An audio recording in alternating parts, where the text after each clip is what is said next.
train is still stuck and the snow continues to fall. I should have taken an airplane. Well, I must make the best of it and join the other passengers for breakfast.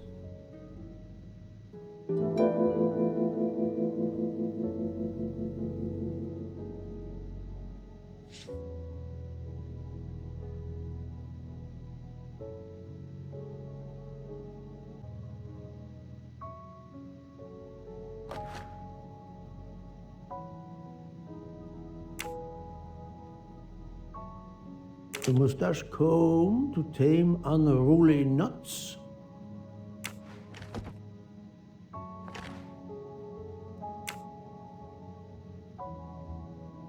The finest of curling irons for the mustache.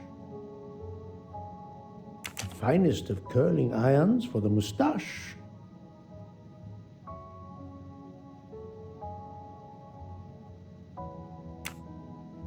Finest of curling irons for the mustache.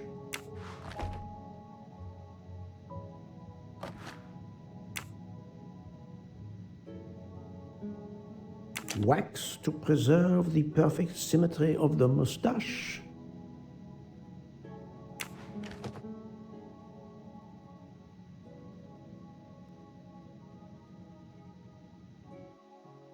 The train still hasn't left.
Good morning, Monsieur Michel. Good morning, sir. Please enjoy our special breakfast in our restaurant. Good morning, Monsieur Michel. Good morning, sir. Please.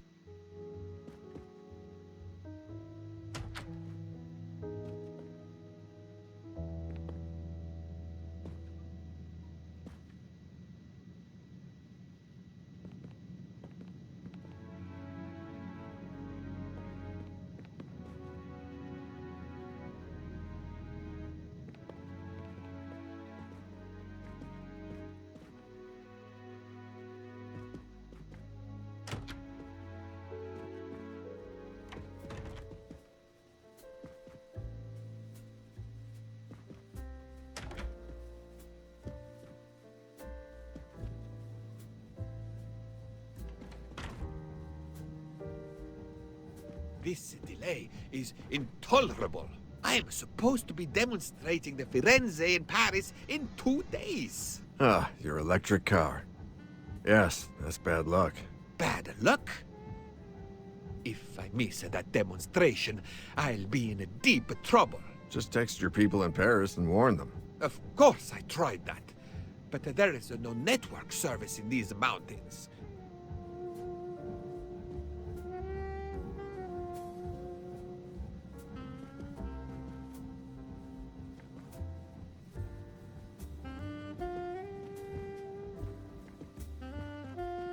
My daughter said it would be the easiest way in the world. Just sit on the train until I got to Paris. And now we may be here for days, and my boat sails the day after tomorrow. How am I going to catch it now? I can't even send an email to cancel it. I'm just too mad to talk about it. My colleagues were to meet me in Paris. They will wonder what has happened to me. I can get no words to them. What will they think? We have refugees to help.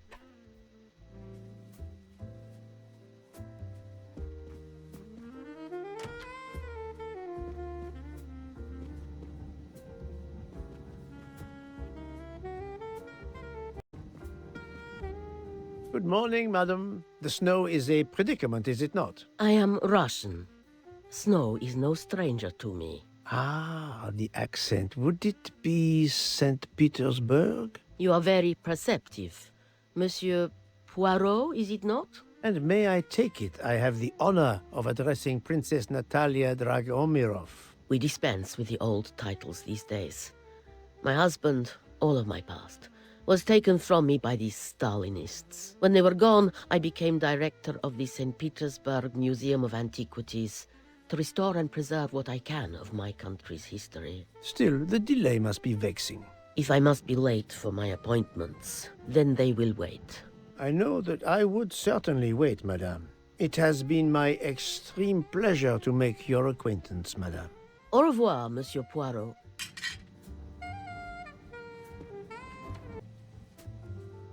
A beautiful piano. What a luxury. Pity there's no one to play it.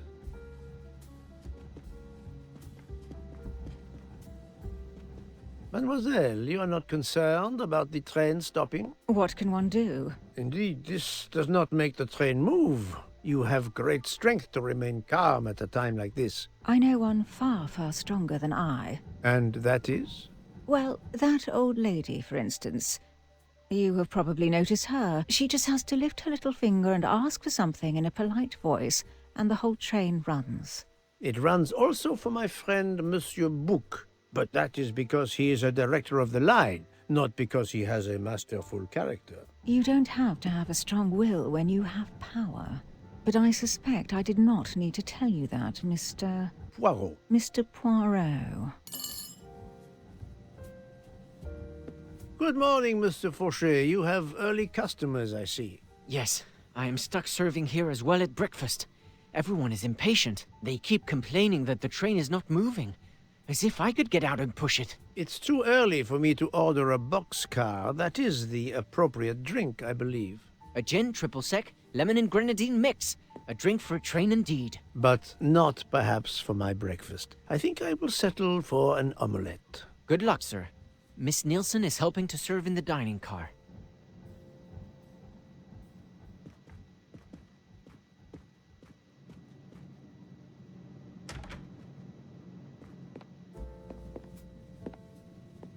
The Orient Express bar is certainly well stocked.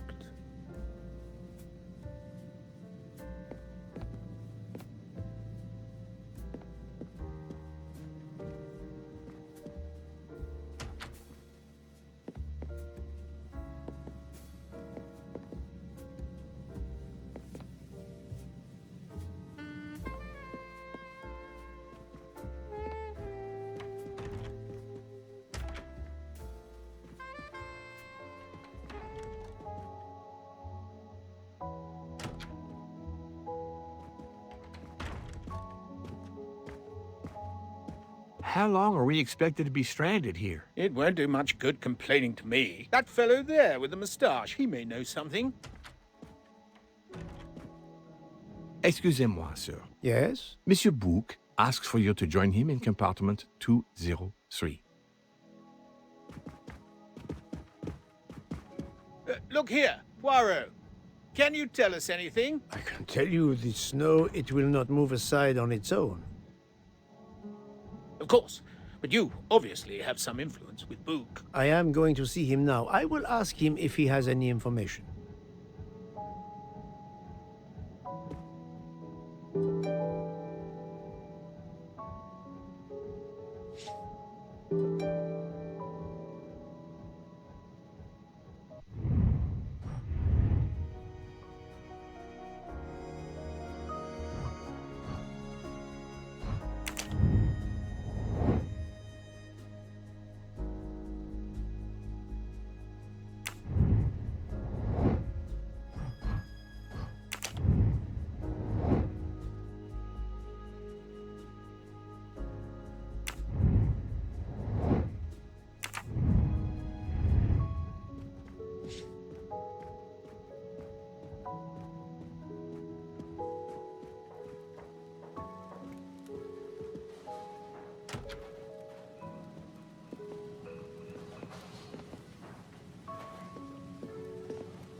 Another golden moustache to treasure.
Ah, my good friend. Come in. We have need of you. What has occurred? A passenger lies dead in his bed. Stabbed. A passenger? Which passenger? In there. He's an American. A man called Ratchet. It was his valet masterman who was worried that Mr. Ratchet was not awake yet. Pierre Michel, the conductor, decided to break in and found the body. I see. Well, my friend, I think it is best not to touch anything and wait for the police to arrive. Oh, I tried to call the police, but there is no cell tower for many kilometers. We could be stuck in the snow for hours. The murderer is with us. On the train, now! The sooner we catch him, the sooner we'll be out of danger. Dr. Constantine is already examining the body. Mon ami, this is not a missing train ticket. We must follow procedure. We must wait for the police to secure the crime scene. Please, Poirot. I will take full responsibility. Book, you ask. Well, if we cannot contact the outside world, then... Oh, you are going to drive me crazy. In truth, this problem intrigues me. I was reflecting not half an hour ago that many hours of boredom lay ahead whilst we are stuck here. And now, a problem lies ready to my hand. You accept then? C'est entendu. You place the matter in my hands.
Mr. Poirot, I am Dr. Constantine.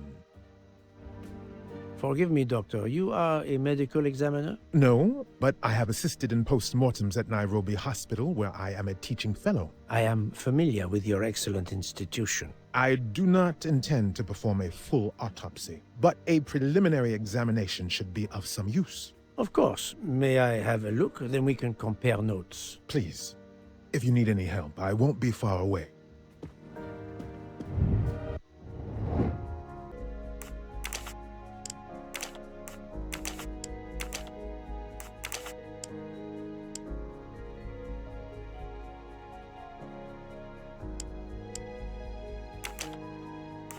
This is wrong, but I'm never far from the truth.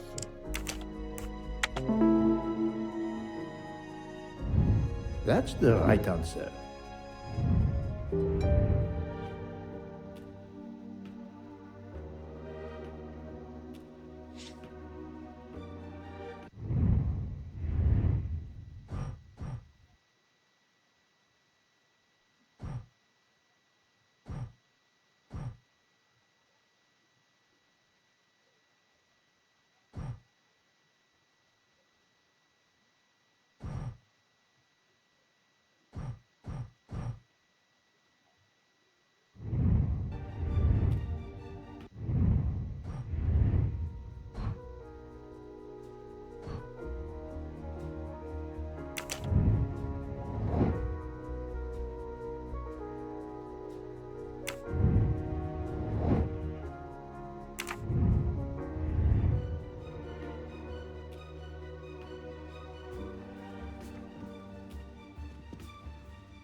Not exactly the reading material one would expect of a man like Ratchet.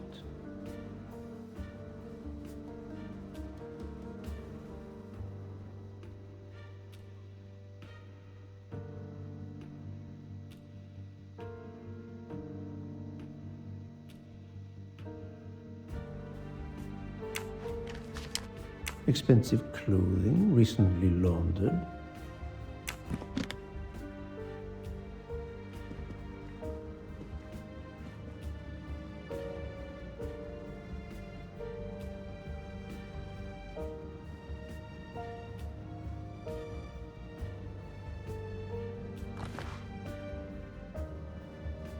I'm sure I will find some interesting things inside.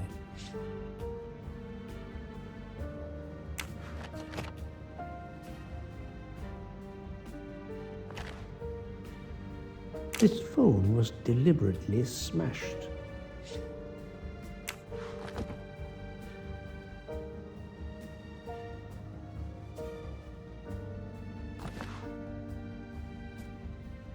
A handkerchief. There's a letter H embroidered on it. I'll take photos.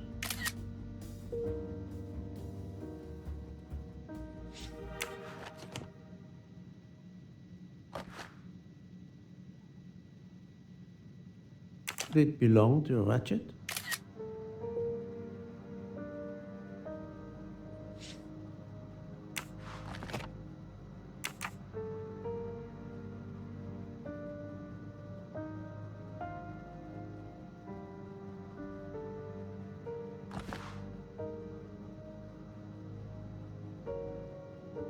Last night, Monsieur Ratchet said he takes precautions. I see now what he meant. He knew he was in danger and wanted to be ready, yet it was no use to him. I will leave it here for the police.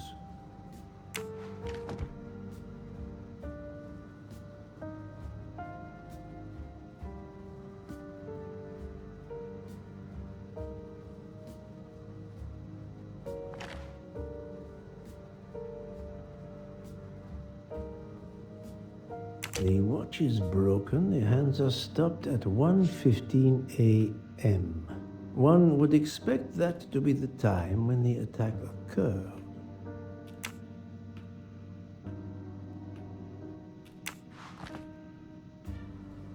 As you see, the victim has been stabbed many times. Several alone would have been fatal.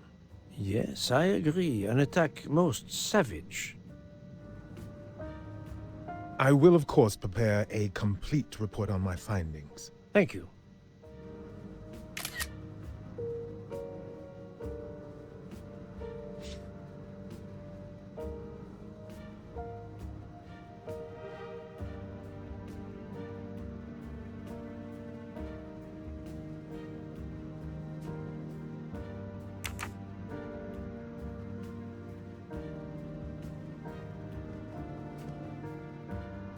Where can the killer have gone? The chain lock is broken.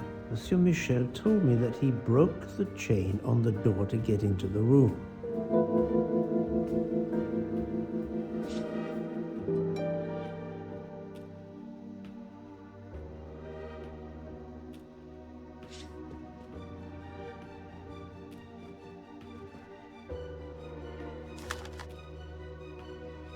I wonder what could be in this photo.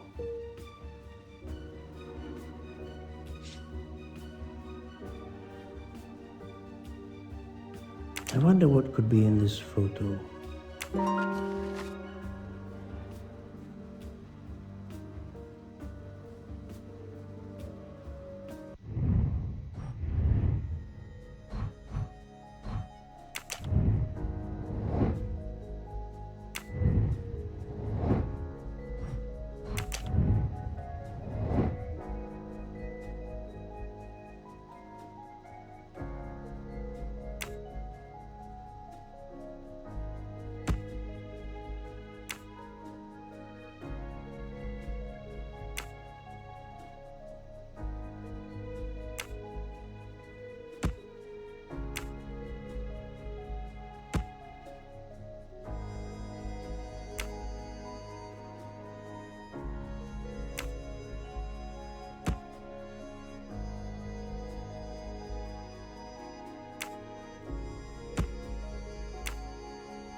For Daisy.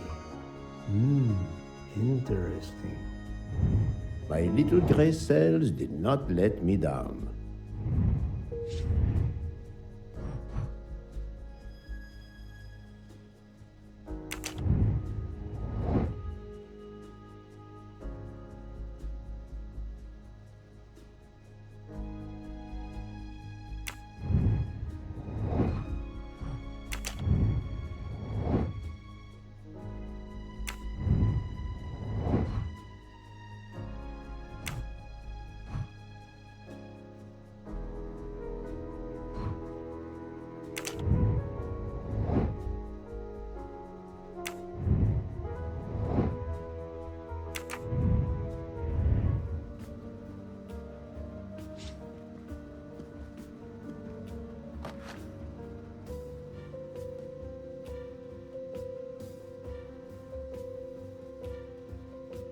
A box of sleeping pills.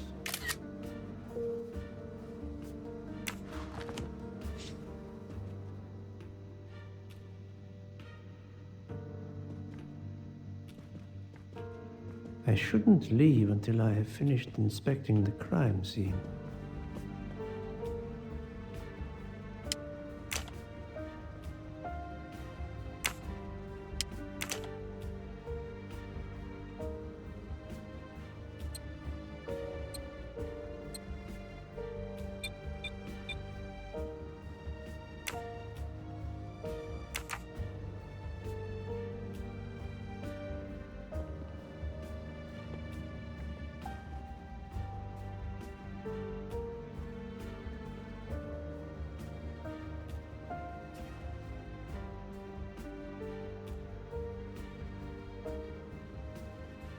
The snow is falling only lightly this morning. The murderer would have left tracks in the snow if he had jumped out the window.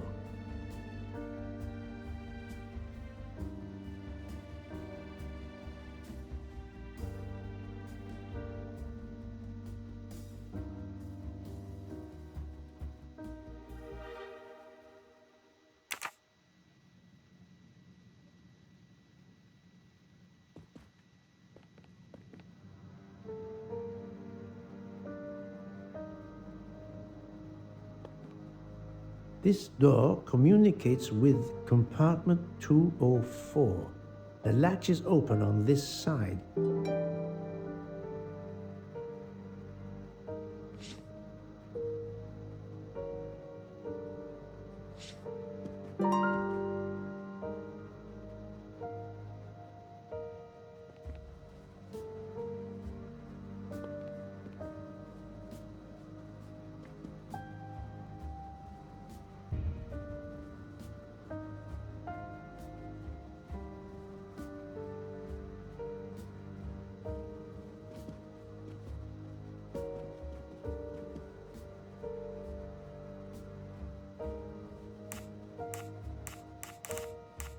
I'm sorry, Doctor, but I must question you. Of course.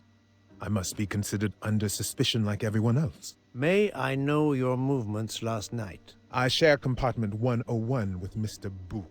He would not stop talking about his beloved train. I listened to him for hours talking about his Orient Express. My friend Book will no doubt confirm this. Did you know the victim? Not at all. I noticed him last night at dinner, but I did not pay much attention.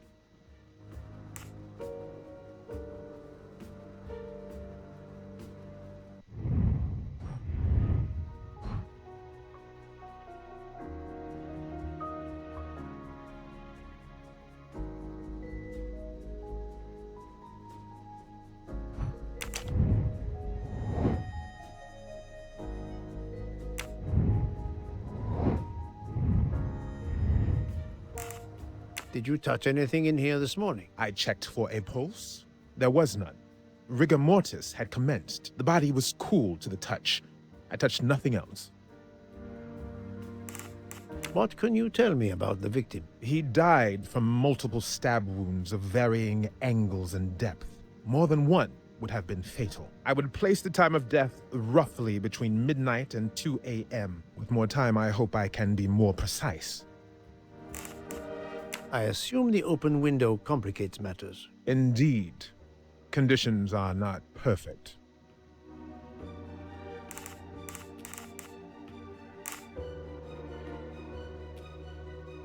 I assume the open window complicates matters. Indeed. Conditions are not perfect. Thank you for your help, Doctor.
Not very surprising.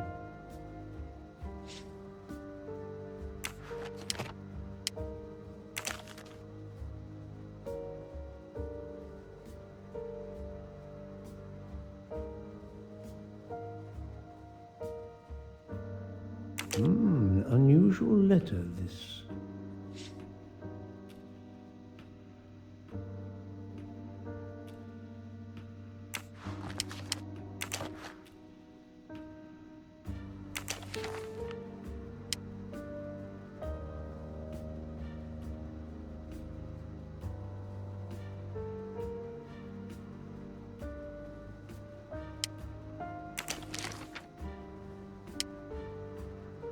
Ratchet had an appointment he will never keep.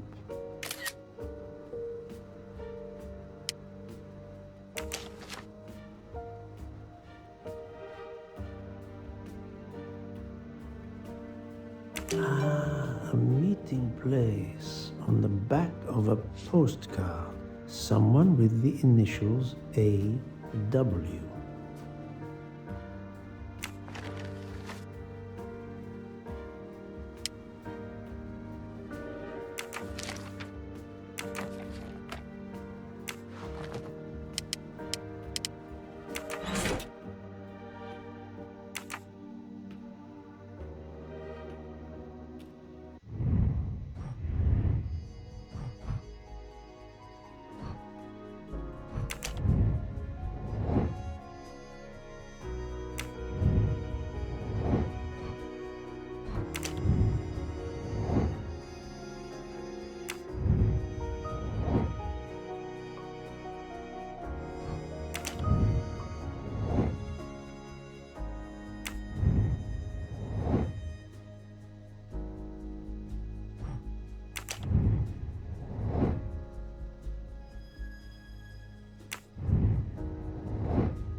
I do not think that's the right answer.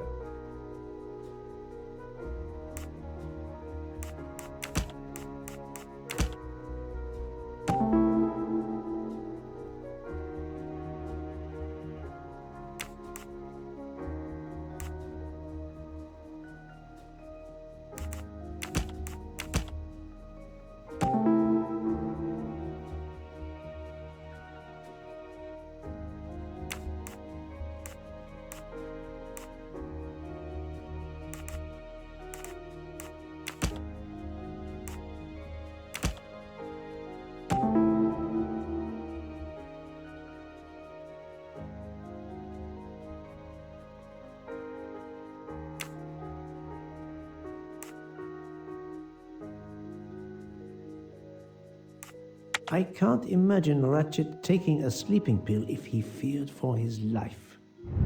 I'm right again. That happens to me a lot.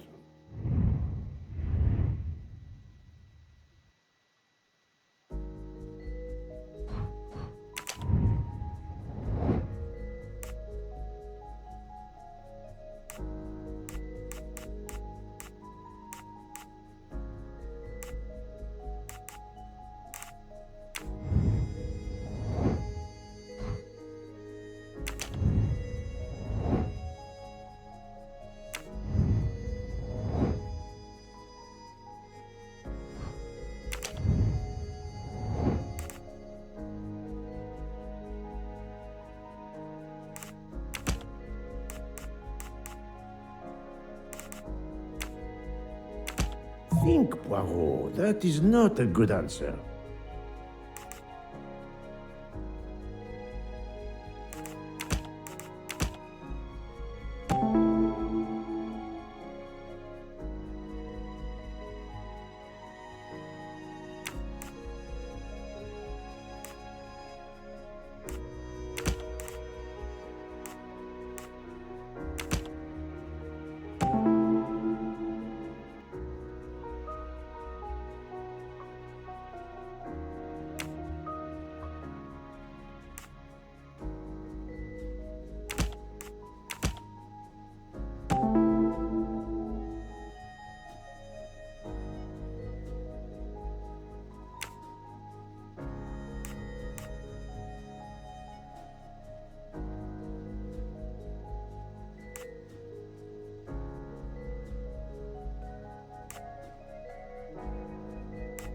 So, the murderer must have exited through Madame Hubert's room.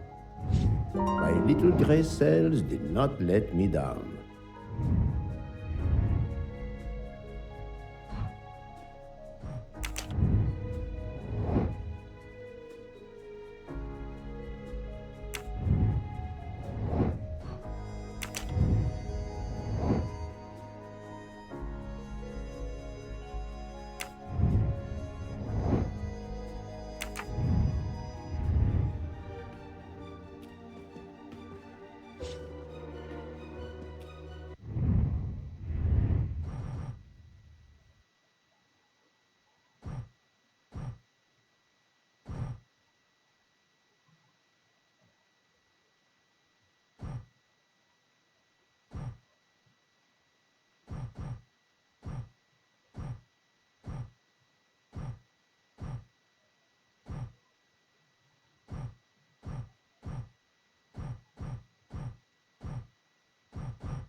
I think I've seen everything I need at the moment. I am counting on you to finish your analysis. I'll have a more detailed report for you as soon as I can.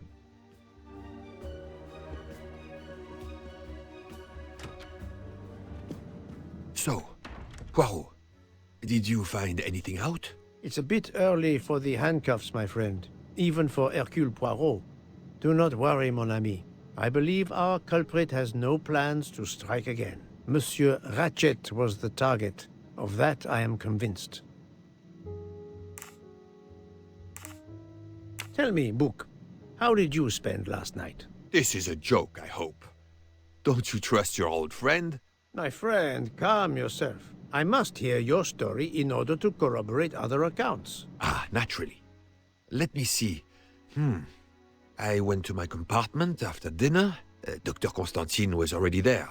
We talked about his career. He's a Cambridge man, you know. After university, he returned to his country and has done much good there. He was so interested in the Orient Express. I told him all the anecdotes I know. I'm not certain when we fell asleep, but it was very late. Here is what I have found out. Monsieur Ratchet was stabbed many times. I also found threatening letters in his safe. He had a loaded gun under his pillow, so he was on guard, ready to defend himself. However, there was an empty glass with white residue at the bottom. I suspect a barbiturate. Perhaps he was forced to take it. In any case, I am certain he was unconscious, unable to defend himself. I also found several other items at the crime scene, possibly related to the murder. They must be investigated. By all means, Poirot. As fast as you can. I also found liquid for an electronic cigarette, but I could not find a vape. This might belong to the murderer. This criminal is an amateur. I need a list of the passengers with their compartment numbers. Pierre Michel will have it. I must interview the rest of the passengers and the staff. I'll be in the bar car if you need me. We are hours late. Soon I hope help will arrive.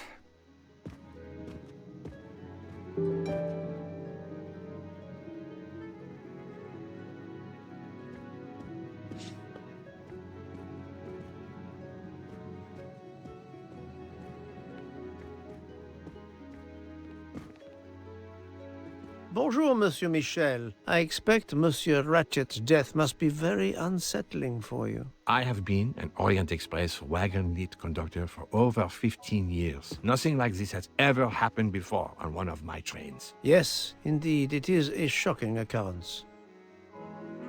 Can you provide me with a listing of the passengers and their rooms, please? Yes, certainly.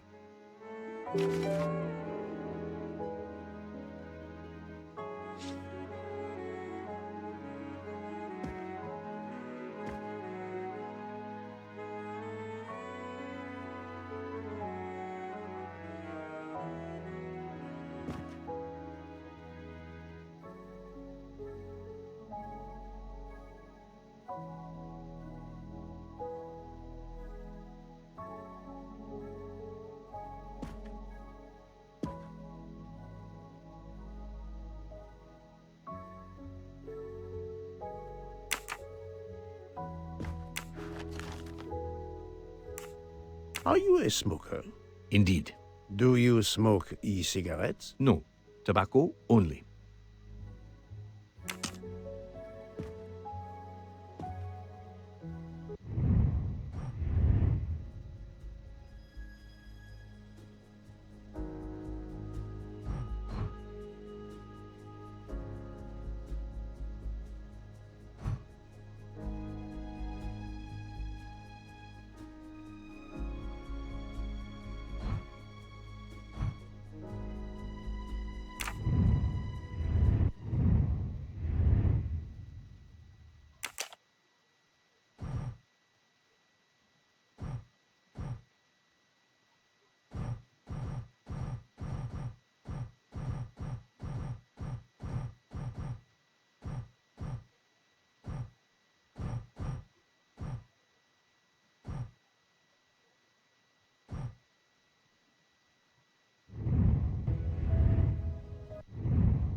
Good morning, madam. I am Hercule Poirot. Caroline Hubbard. What can I do for you, Mr. Poirot? I am the bearer of unfortunate news. It's obvious with all the commotion that something has happened. Madame Hubbard, I am afraid your neighbor, Monsieur Ratchet, was murdered last night. Oh my god. I knew it. I knew it! I would like to ask you some questions, but first, may I inspect your room? Of course, yes. You must.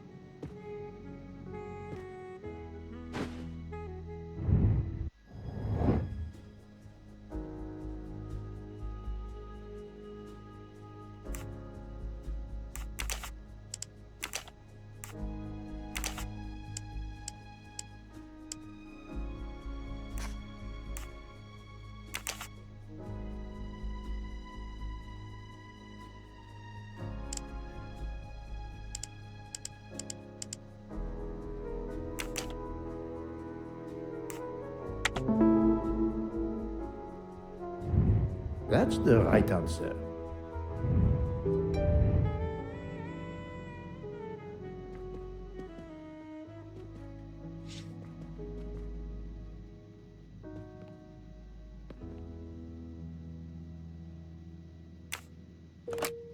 This door connects to Monsieur Ratchet's compartment. It was latched on this side.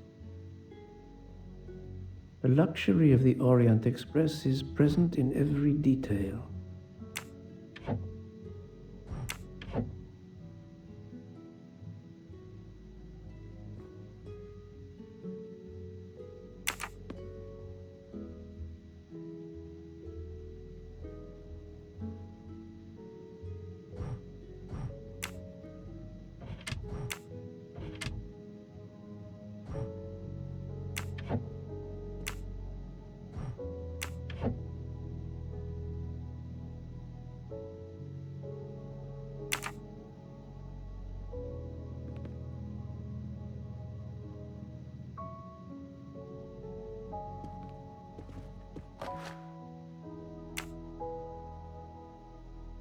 Here is a jacket button.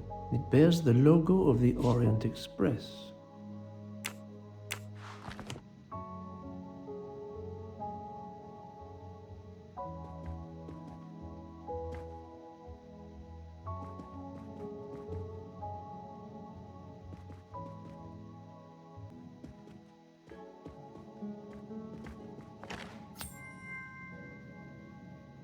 You can never have too many of these.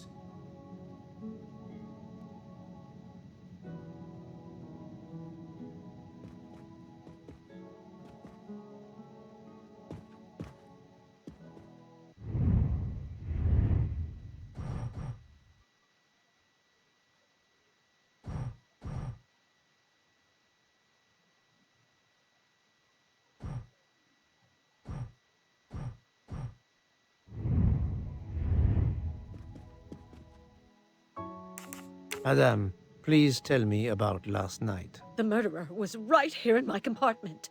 I woke up. All in the dark it was. I was just so scared I couldn't scream. I pressed the call button. I pressed and pressed. I heard footsteps running in the corridor, then a knock on my door. "Come in," I screamed. And I switched on the lights at the same time. And would you believe it? There wasn't a soul there. You think he went back into the other compartment? How do I know where he went? I had my eyes shut tight. The conductor came in. I told the man what had happened, and he didn't seem to believe me. I asked him to search the room, but he found nothing. I told the conductor to look at the door between the compartments, and sure enough, it wasn't bolted. Well, I soon saw to that. I told him to bolt it, then and there. How is it you didn't bolt the door between the two compartments? But I had. Well, as a matter of fact, I asked that Swedish lady, Olsen, Greta, if it was bolted, and she said it was. How was it you could not see for yourself? I was already in bed, and my toiletry bag was hanging on the hook of the door. I couldn't see the latch from where I was. What time was it when you asked her to do this for you? Oh, it must have been around 10:30 or 10:45 p.m. She'd come along to see if I had an aspirin. But instead of opening my door, she opened Mr. Ratchet's door by mistake. He said something quite rude, like, "Not a chance, lady, you're too old." It shocked her. She came in. I told her where to find the aspirin, and she got it out of my toiletry bag. Poor girl, she didn't have a good night. The same could be said for Monsieur Ratchet. It appears Mademoiselle Olsen may be the last person to see Ratchet alive.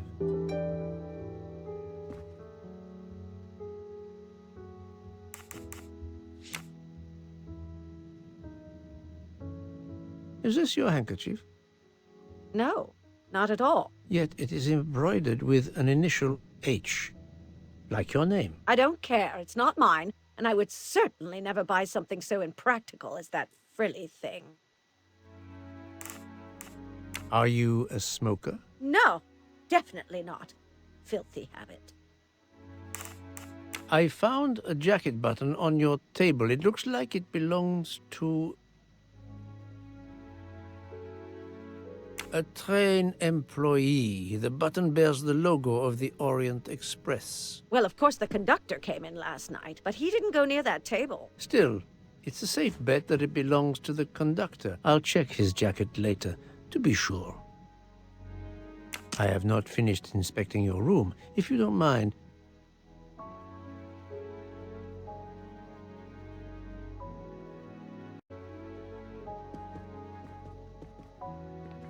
Let's see if Mrs. Hubbard was telling the truth about the latch of the connecting door.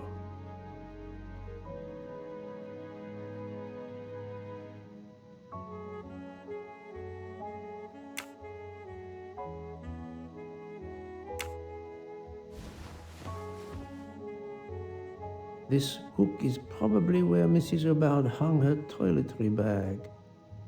This hook is probably where Mrs. Hubbard hung her toiletry bag.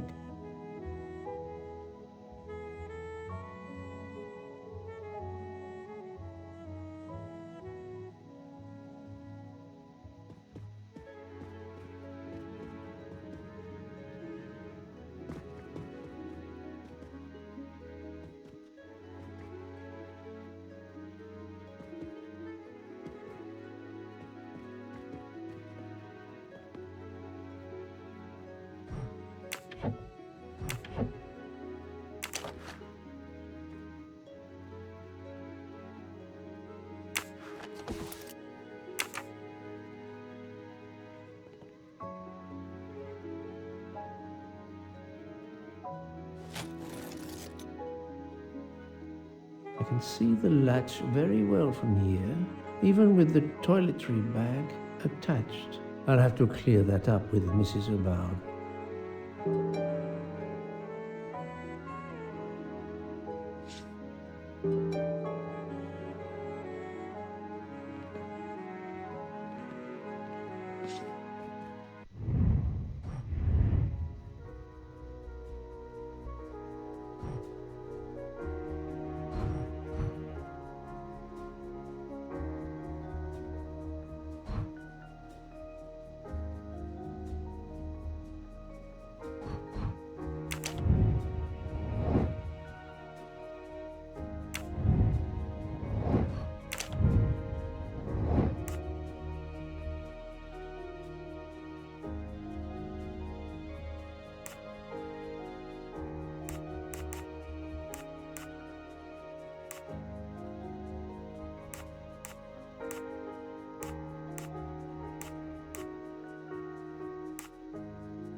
time right again.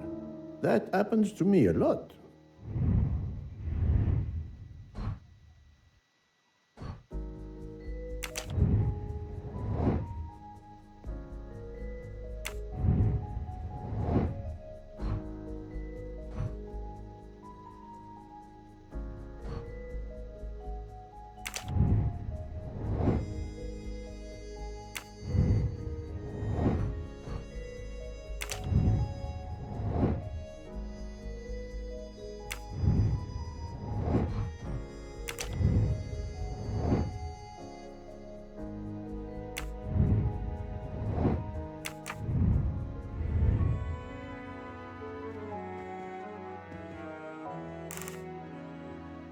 Mrs. Hubbard, you told me that the door connecting the two compartments was closed, correct? Yes, it was, as I told you.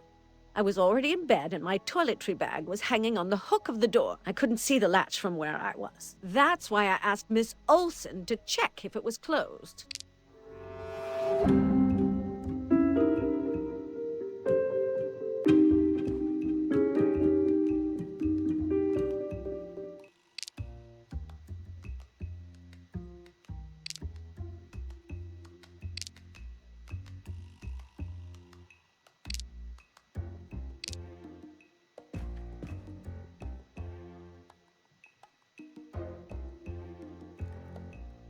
That does not prove she's lying.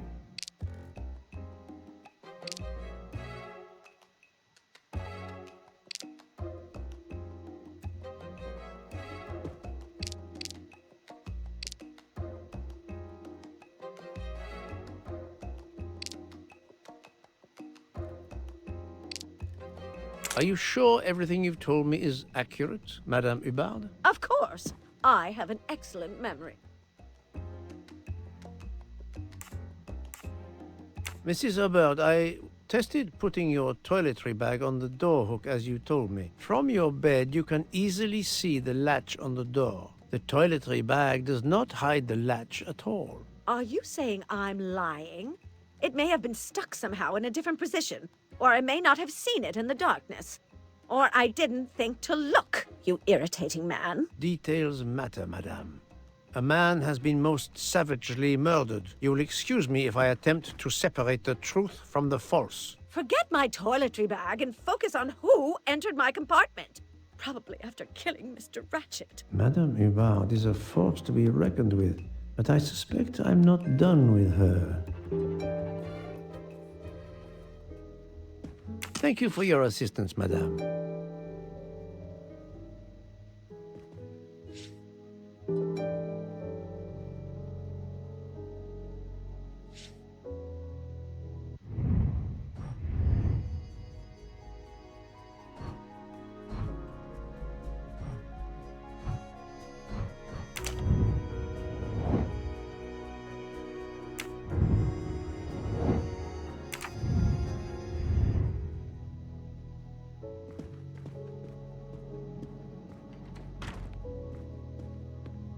Monsieur Michel, I must ask you a few questions if you don't mind. I will do everything I can to help. First of all, tell me about yourself.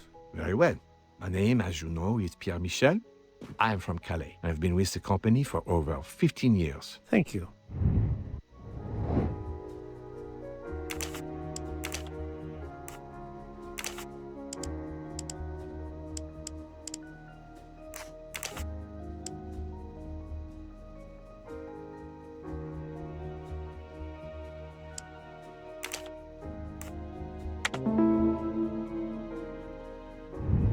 Et voilà.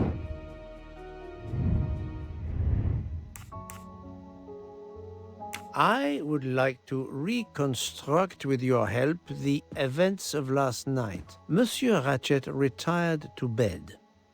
When? Almost immediately after dinner, sir. Actually, before we left Belgrade. Did anybody go into his compartment after that? His valet, monsieur. Monsieur Masterman. And then his secretary, the young American gentleman.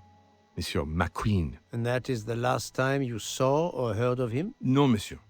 You forget that Monsieur Ratchet rang his bell around 12:40 a.m., soon after we had stopped. I knocked at the door, but he called out in French, Ce n'est rien, je me suis trompé. I then left to answer another bell that had just rung.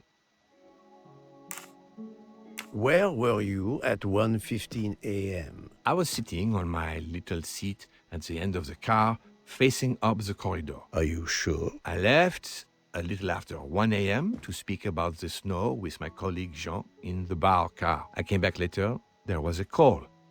I remember speaking to you. Indeed, I remember. Carry on. It was the American lady, Madame Hubbard. She thought she saw a man in her compartment. Then, around 1:50 a.m., I made the bed for Monsieur Ratchet's secretary, Monsieur McQueen. He had spent the evening talking with the English Captain Arbuthnot. At 2 a.m., I returned to my place and stayed there until dawn.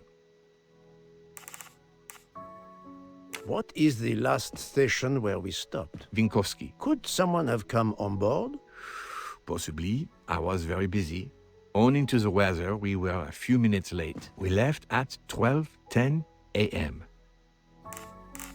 I found a button from an Orient Express staff jacket. Did you lose one by any chance? No, monsieur. As you can see, I have all my buttons. It is not mine.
No, not good.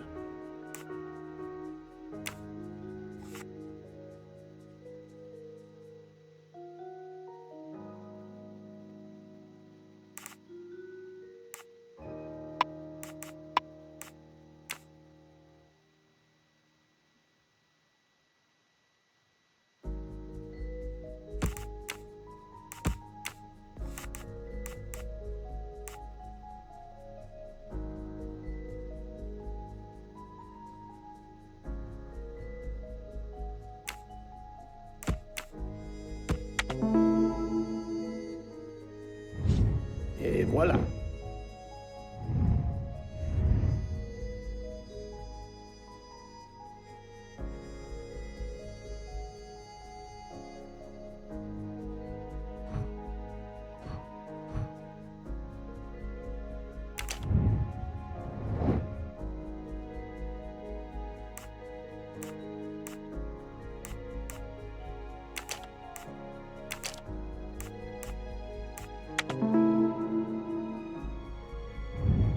That was easy.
While Monsieur Michel was chatting with Monsieur Fauchet in the bar car between 1 a.m. and 2 a.m., the murderer could have escaped Ratchet's room without being seen.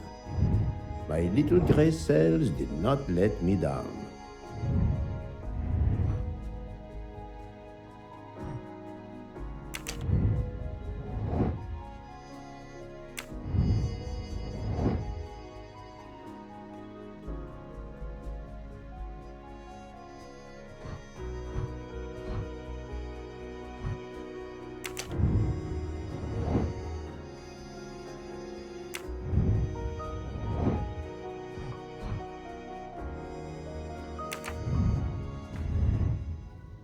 I think I've seen everything I need at the moment. I'm counting on you to finish your analysis. I'll have a more detailed report for you as soon as I can.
Monsieur Edward Masterman, I believe. May I ask you some questions? I can barely talk. I have a terrible toothache. We have a doctor on board the train. Perhaps... I do not need a doctor. I use essential oils. If you can find my flask of clove oil in my box, I would be grateful. Fine, if you insist. I will help you.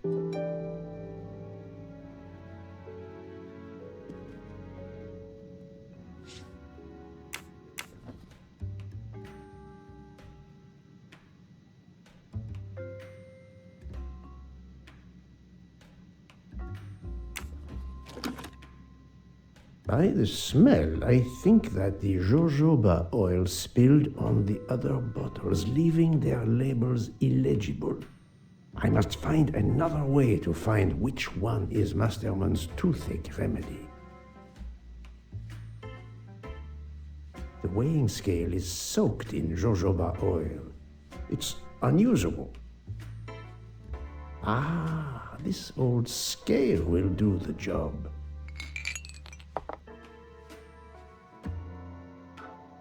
To start, I must first arrange the vials from the lightest to the heaviest.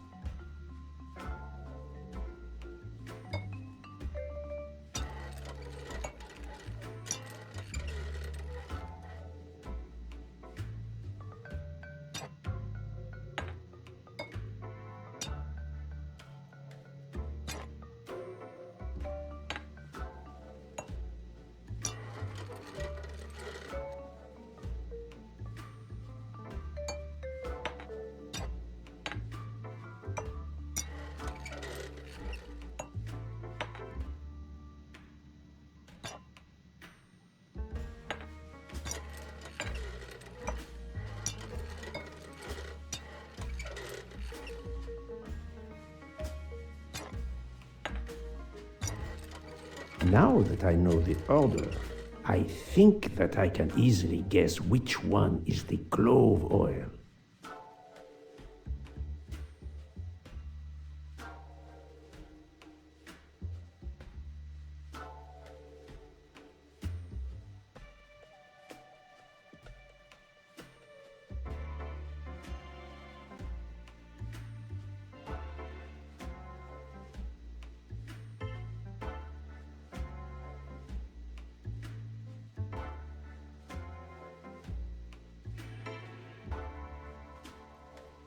Here is Monsieur Masterman's remedy.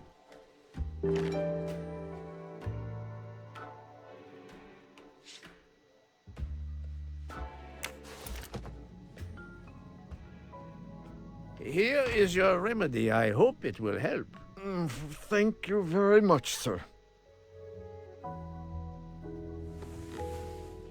Ah, well, I can finally speak without too much pain. I'm ready to answer your questions. You are Monsieur Ratchet's valet? Yes, sir, that is correct. Were you told that your employer was murdered? Yes, sir. A very shocking occurrence.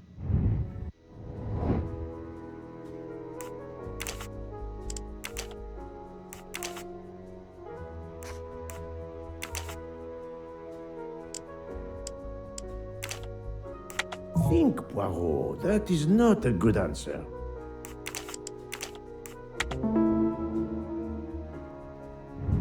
My little gray cells did not let me down. At what hour did you last see Monsieur Ratchet? It must have been around 9 p.m., sir. That or a little after. I went to bed around 10:30 p.m., same as the person who shares my room, Mr. Foscarelli. He almost immediately began snoring. What did you do then?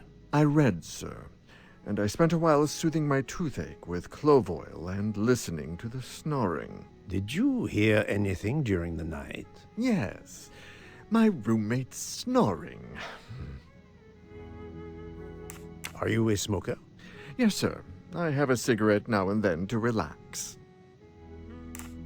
Tell me about your employer, Monsieur Ratchet. I've been working for him for 9 months. I should not wish to speak ill of the dead, but he was not a gentleman, sir.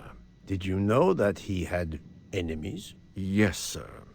I heard him discussing some threatening letters, sir, with Mr. McQueen. Did he mention these letters to you? He had been reading a letter when I came in. He asked me if I was the one who put it in his compartment. I told him that I had done no such thing, and he should report it to the police at the next station. How did he respond? He laughed, sir. You're joking. I do not joke, sir.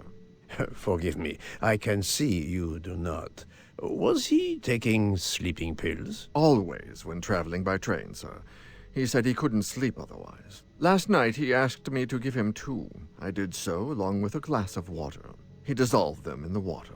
Did you see him drink the water? No, sir. I left right after I gave him the pills. Was Monsieur Ratchet a smoker? No. He finds smokers disgusting. Can you tell me again why you gave sleeping pills to Monsieur Ratchet? Yes, I gave him the pills because when he takes the train, he has trouble sleeping. The letter must have worried him. He specifically asked me to prepare the sleeping pills. I didn't see him drink the water with the pills in it.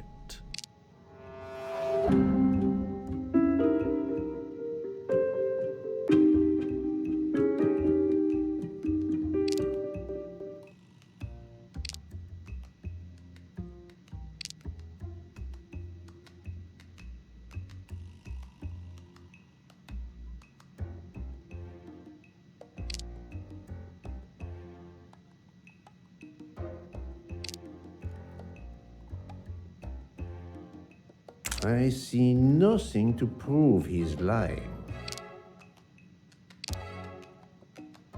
He is lying, and I will prove it.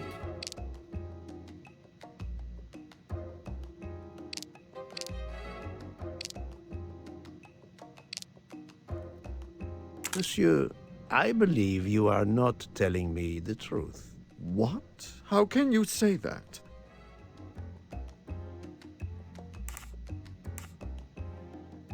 He received threatening letters. One, it seems, last night. Did you know he had a gun under his pillow? And even asked for my help to watch over him? I find it strange that he asked you for sleeping pills when he was afraid for his life and prepared to defend himself. I'm sure I don't know.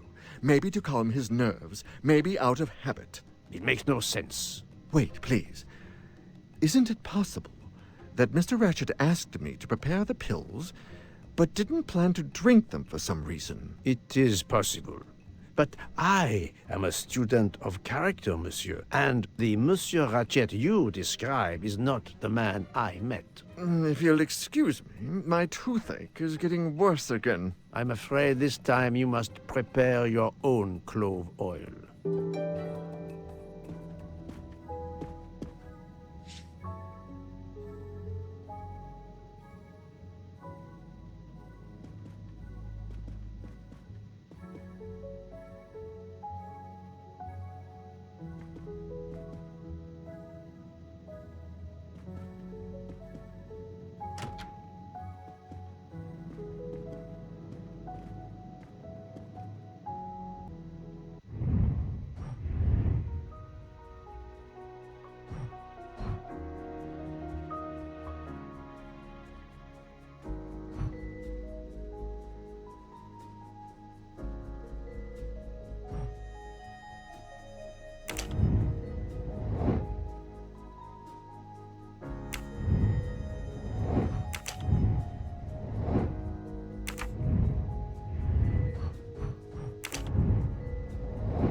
I believe I am addressing Monsieur Hector McQueen. Guilty as charged. I beg your pardon. Oh, sorry.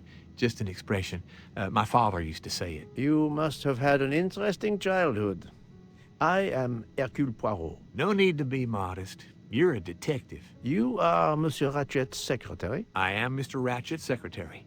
Just over a year. I mainly take care of translating certain texts for him. Mr. Ratchet only speaks English. Prepare yourself for a shock. Your employer, Monsieur Ratchet, is dead. So they got him after all. What do you mean? You are assuming he was murdered? I know he had enemies. What can you tell me about Monsieur Ratchet? He was American. He was an antiques dealer. I don't know much more. Mr. Ratchet never talked about himself or his life, but I think Ratchet wasn't his real name, and he left the United States to run away from something, or someone. Yes? He started getting letters, threatening letters. Do you still have them? I have one. Did you know that Monsieur Ratchet had asked for my help? Asked you?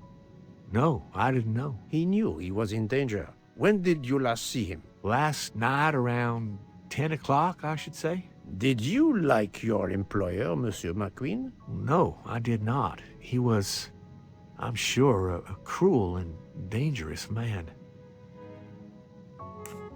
Can you tell me your movements last night? I went back to my compartment. I read a little. In Belgrade, I went out onto the platform to smoke, but it was cold. I quickly went back in. I then went to Mr. Ratchet's compartment to take some dictation for him. I left around 10 o'clock. I saw Captain Arbuthnot. We ended up chatting in my compartment. Then we went out on the platform to quickly stretch our legs at Vinkovsky. He left around 2 o'clock. Thank you. I will need to check Monsieur McQueen's story with Captain Arbuthnot. I found a diary in Monsieur Ratchet's safe. Did you know about it? I kept a business appointment book, but I know he had a personal diary as well. That looks like it. Are you a smoker? Yes, I smoke cigarettes. I've tried to quit, but no luck. Can you give me this letter, please? Of course, here it is.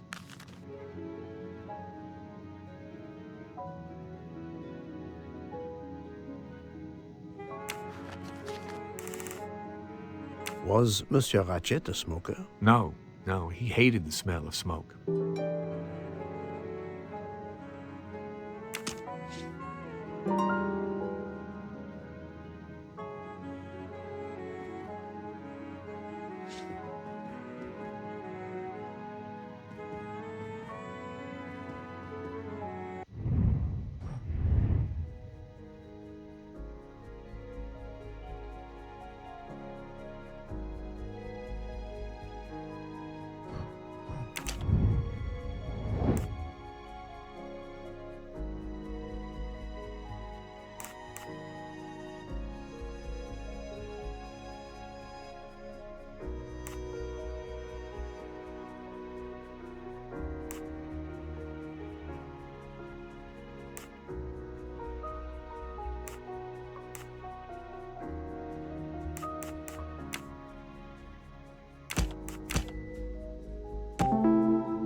murderer may have impersonated Ratchet by calling Monsieur Michel to make it seem that Ratchet was still alive at 12:37 a.m.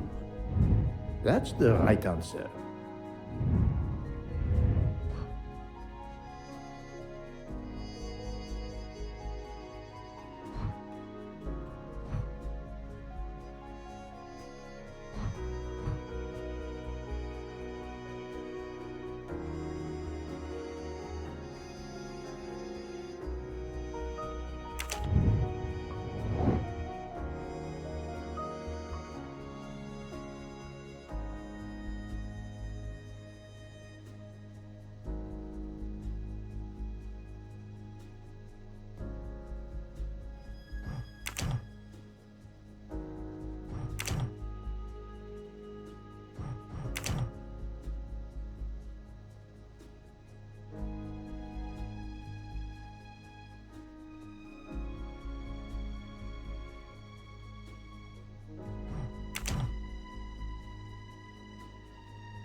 That was easy.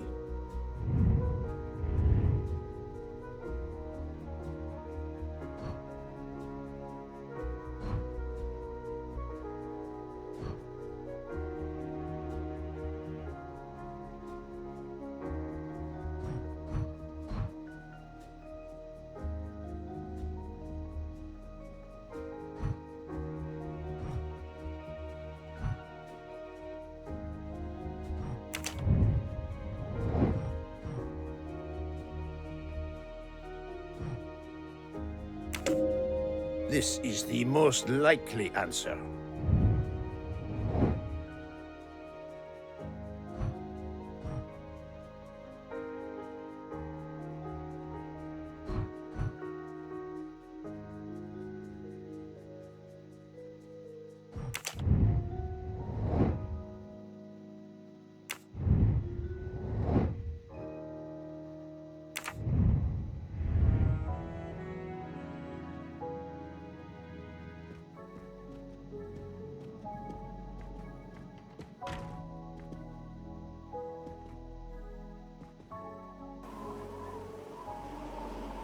The train is completely trapped because of the avalanche. Hopefully, not for too long.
So, my friend, have you found our killer?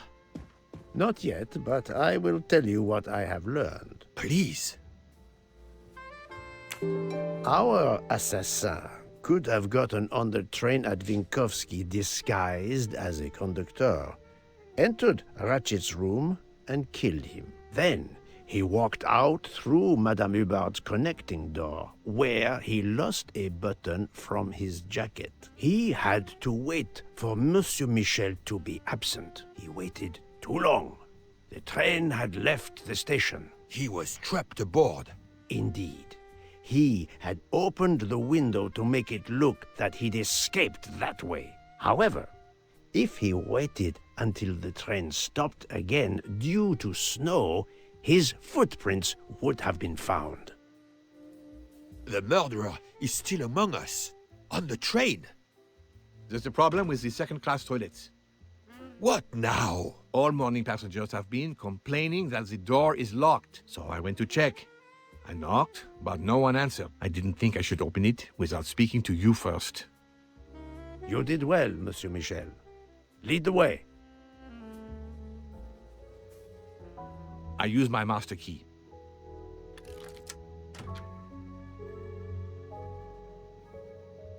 But who is she? Is she alive?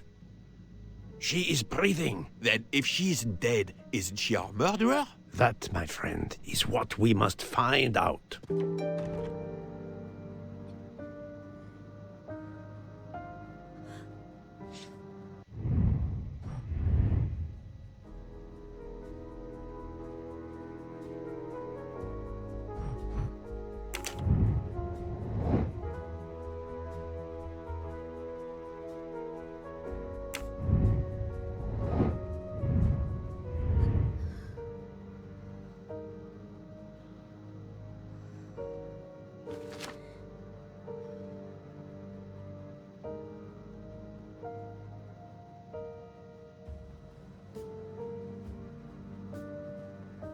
The ticket reads Joanna Locke, traveling in compartment 105.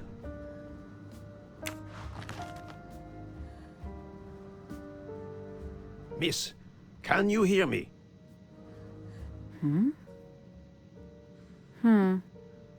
She's breathing. Her pulse is strong. There is no sign of physical violence. This woman is sleeping very soundly. This woman is sound asleep. Given her location, I would say she has been drugged and deposited here. Well, at least it's not another murder on my train.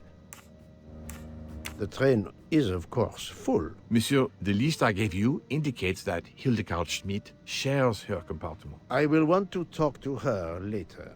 For now, we will concentrate on this mysterious young lady. Let's return her to her more comfortable bed. Good idea. Pierre, locate this woman's room and fetch the doctor. Yes, sir. I will question her when she wakes up. Please, let me know what you learn. Mademoiselle Locke's compartment is 105. I suggest we return her to her more comfortable bed. Yes, hopefully she will awaken soon.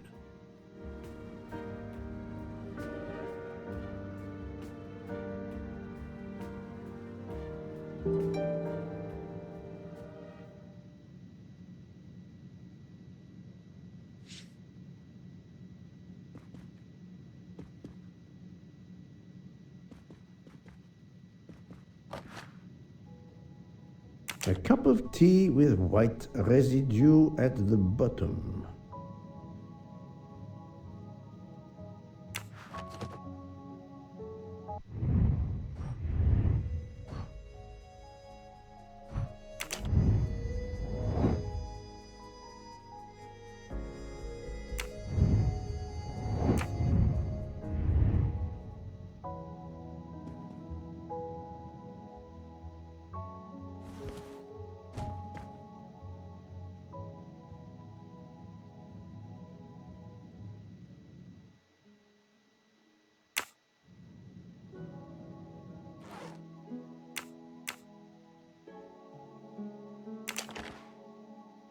a briefcase and a wagon-lit conductor's jacket. And the button is missing.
Have you tried 1, 2, 3, 4?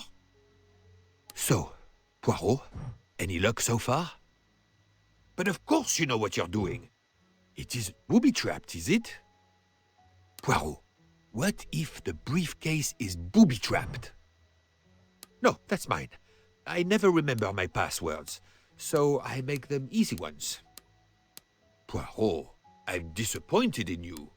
I was certain you would have it by now. If you need a break, I can ask Jean to make you some coffee. We really need to find the combination. Have you tried 0000? No, that's mine. I never... Book. Silent like a mouse, please. I'm sorry. You're right. I'll be quiet now. You need to concentrate. I will not utter another word. Not one. Book, there will be another murder on the Orient Express in a moment.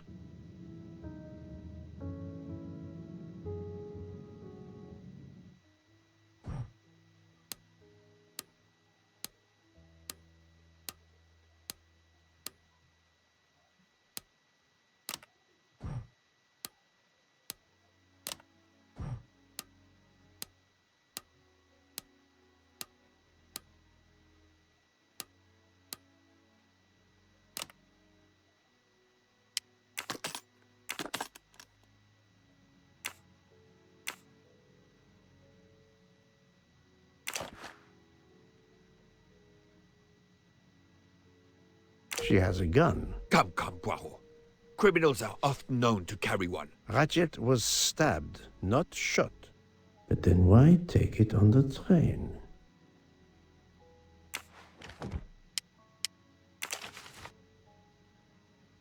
The stuffed animal is the same as in the photo found at the crime scene. What a coincidence. Mademoiselle Locke appears to have been investigating Monsieur Ratchet.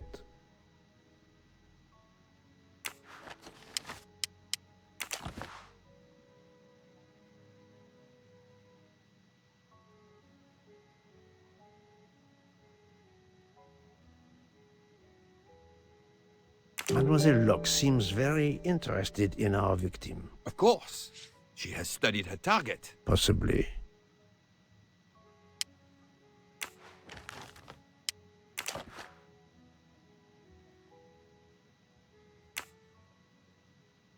This badge says that Joanna Locke is an American detective with the Berkshire Police Department in Massachusetts. An American police officer?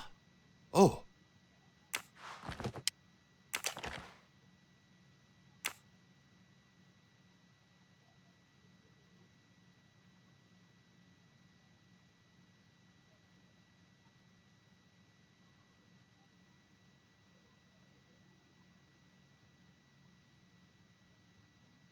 Her driver's license confirms her identity. She is American. These are fake IDs. It's certain. Look, she's waking up. Thanks to you, I would not be surprised if our murder victim were also waking up. What?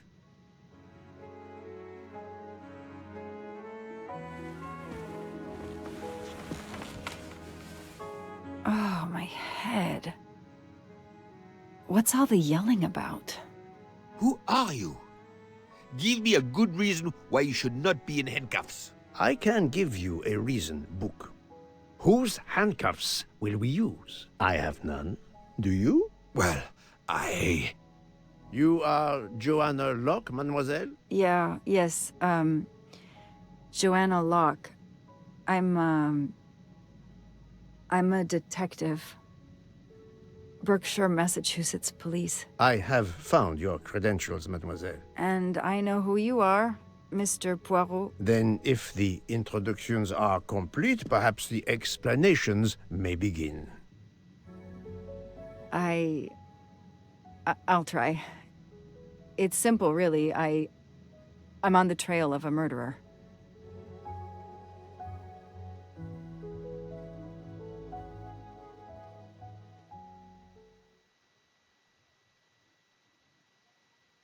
I had just been promoted to detective after 5 years on patrol. It was my first time on a major case. It had been a month since Daisy Armstrong was kidnapped. The Armstrongs were desperate for some sign of hope. I was there only for paperwork, to fill in some blanks.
The investigation is now part of a pile of investigations, and my captain sent me here just to dot some I's and cross some T's.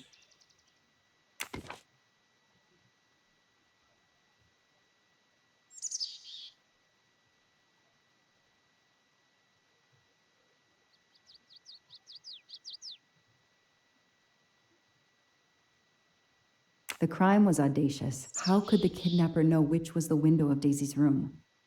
No, they could use a ladder to reach it, and no, they could enter the room without being seen.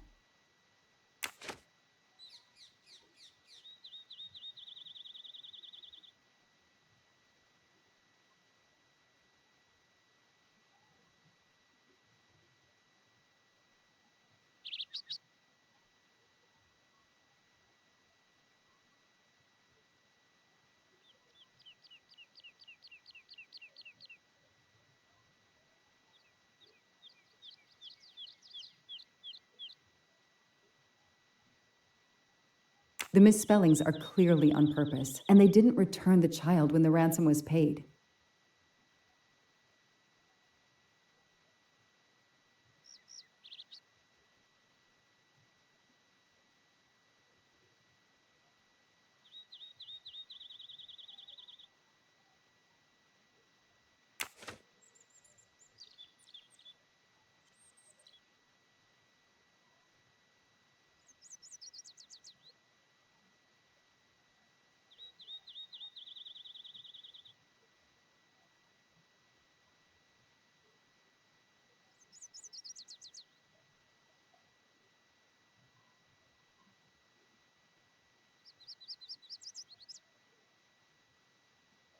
How could the child be taken with so many people in the house?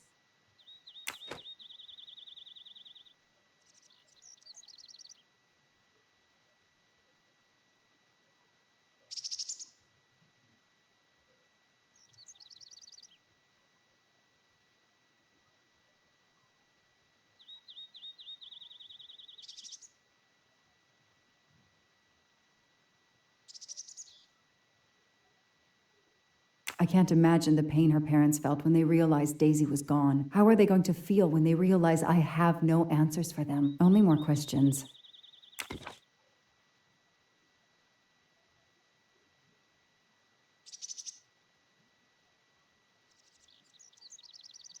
That's why I'm here. A damn computer glitch. Or somebody pushed delete instead of save. Whatever happened, we lost the nanny's deposition. So my entire contribution to the investigation is to take it again.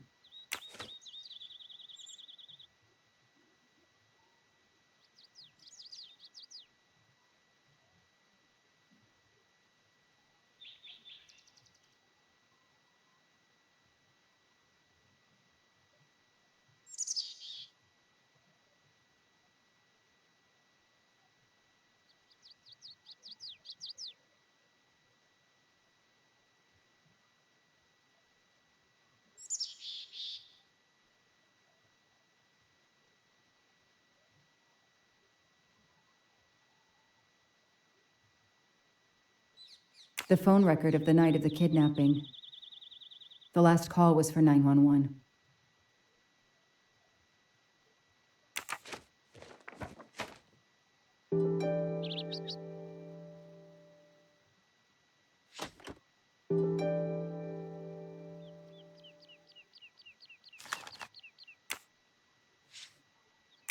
A topographical map.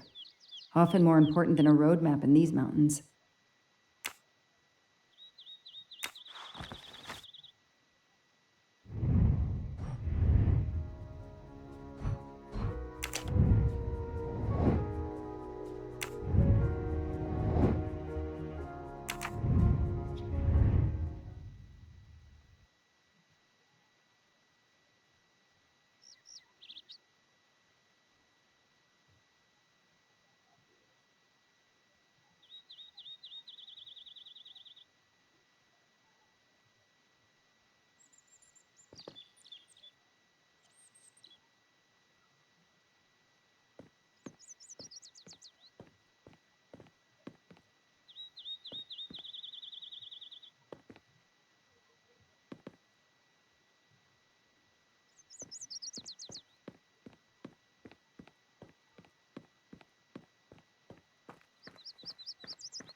Good evening.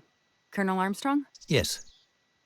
You're the detective they phoned about. Joanna Locke. I don't remember you. I'm newly assigned to the case. It's about time more detectives were involved. My wife, Sonia, she hasn't been herself. Every day is a waking nightmare for us. Tell me you've uncovered something new. I'm here to speak to your daughter's nanny. There was a computer problem. Her earlier statement has been lost. Oh, I see.